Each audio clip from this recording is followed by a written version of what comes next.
Hello, and thank you for joining me today. My name is Latanya Brown, and I will be your speaker for this session. My subject today is the military and the support that it offers to families. I am the spouse of a military soldier, and I have been for the past 5 years. I have also utilized a lot of the support systems that I will be speaking with you about today. So I count that as my expertise on this subject. My husband is deployed for the next 15 months, and my children and I are making the necessary adjustments to cope with his absence.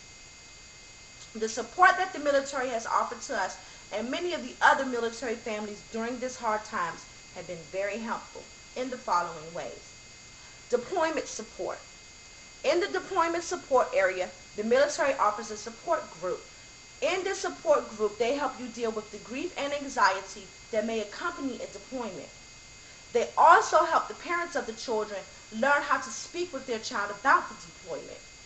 And they also offer help with occupying the children's time by offering activities such as day and evening camps, tutoring sessions, and homework help. They also offer weekend activities such as fishing and movie nights, things along those lines. To the parents with several children, such as myself, this is a big help.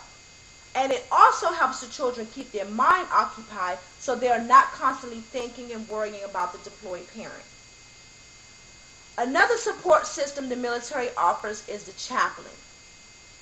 The chaplain is great if you need help as far as marital counseling or coping with the deployment or just something that may be on your mind.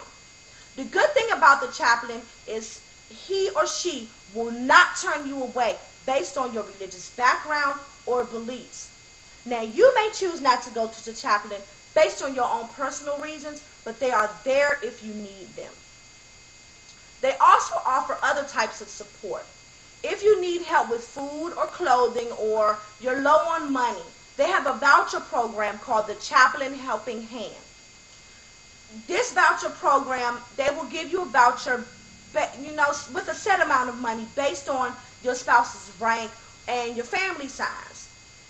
You will take this voucher to your local commissary or post exchange or base exchange, and you will purchase what you need with the money that's on that voucher, with the exception of alcohol and tobacco.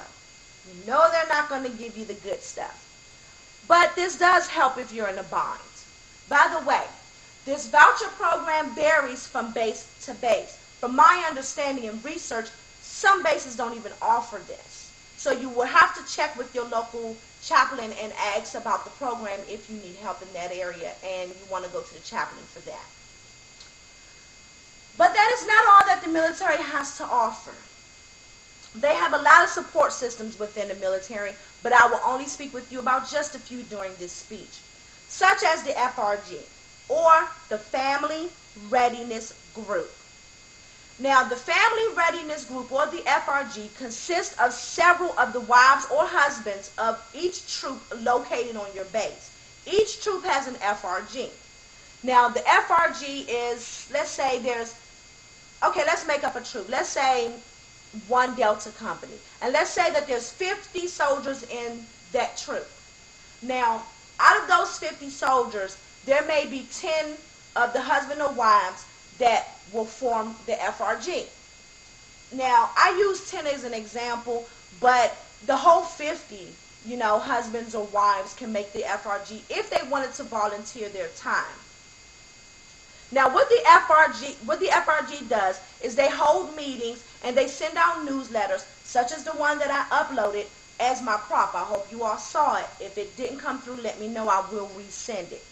Now, they will send out these newsletters, they will hold these meetings, and what this does is the meetings and the newsletters give the troop or the husbands and wives of the troop and the soldiers as well, the information as far as what's going on the base. Or, if they're having a fundraiser or if they're planning a trip, they will put this in the newsletter or they will speak about this in the meeting.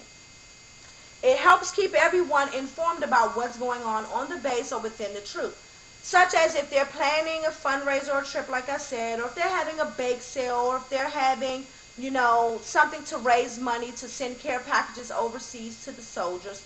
among other activities and programs. And they also help with money issues or food or clothing. If you need help in that area, they will help you find the resources to help you out with those things.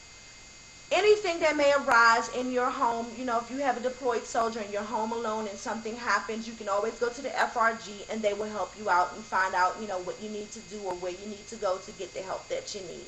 So the FRG is a great support system if you need help or just information, or if you just want to do something fun. You can take part in the fundraising activities or things like that, just to get out of the house. They also, this is the good part, especially for me, they also help with babysitting. What they do is they give you something like 30 hours a month for free of babysitting time. If you use those 30 hours up within that month, it's something like $2 an hour after that.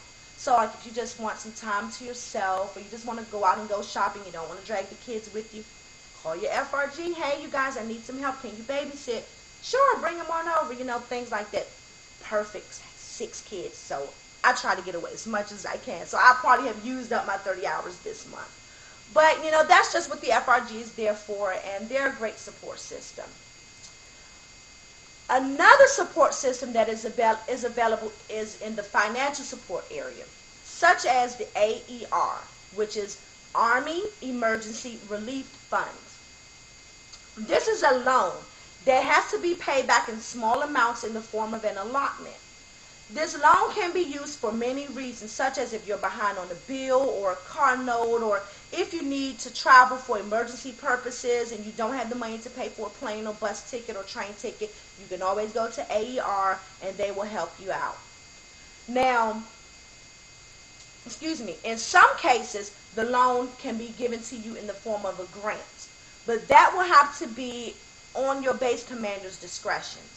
So that's what the AER is pretty much in a nutshell. That's what it's about. If you need money, if you're behind on a bill, or you get a phone call, hey, Uncle Lou is sick or something, and you need to rush out and get there, and you don't have the money to catch a plane or a bus, you can go to AER for that, and they'll help you out. They either give it to you and you have to pay it back, or they'll give it to you in the grant.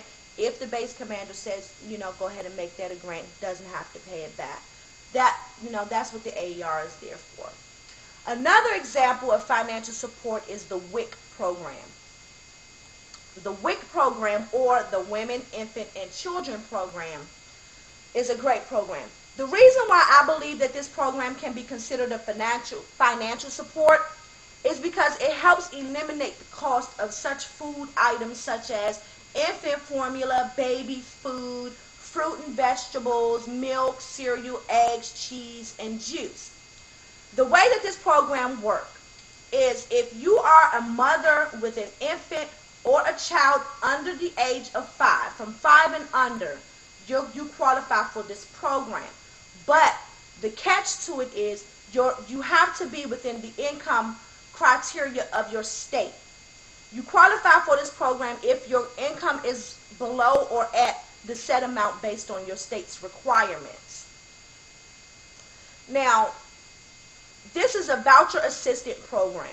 You will receive a number of vouchers based on your needs for the number of children that you have on the program.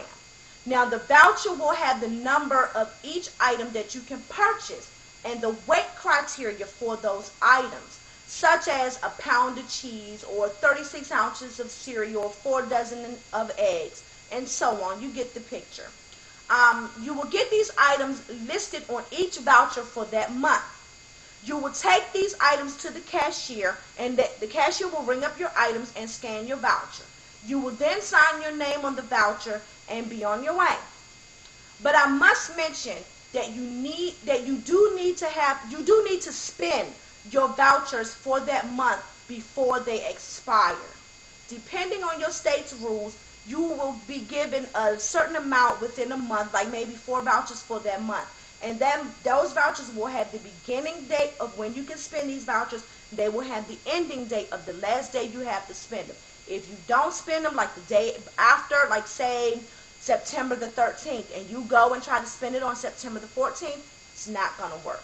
And then you may have like a 2 or 3 week span before your next vouchers kick in.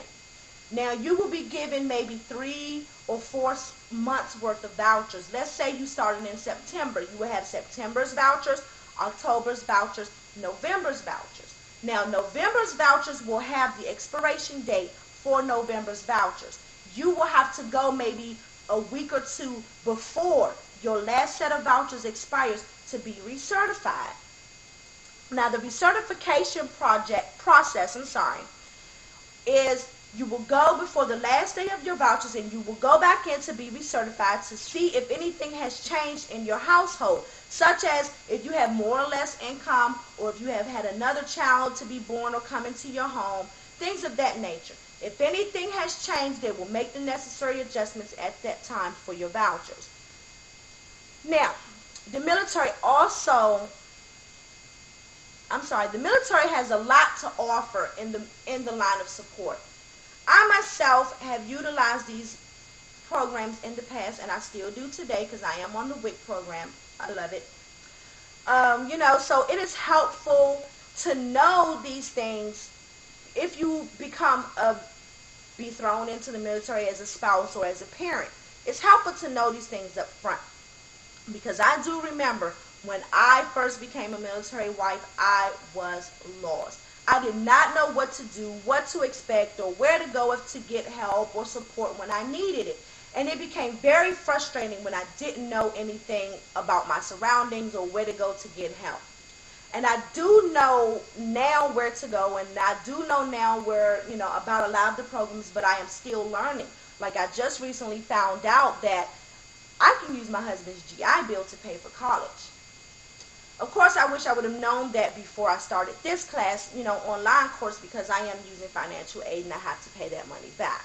But if I had known then before, I would have used that. So things like that may occur, and it's always good to know. So that's why I decided to give this speech, because I do know that a lot of you may not be affiliated with the military. You may not have any connections with the military, but you never know how things may turn out in your future. If you have a teenage son or daughter, you never know if they're going to join the military, and you will become part of that military family. So things like this should be spoken about. I do hope that I have exceeded my goals and expectations with this speech, and I do hope that this speech has been very helpful and informative to you, and I hope that I have done a very awesome job. I do know that I have stumbled and stuttered a lot, but I am willing to take that. But I hope that this has helped you. I hope that this information was useful to you. So I look forward to hearing all of your speeches, and I hope you listen to mine, and we'll talk from there. Thank you all, and have a great and wonderful day.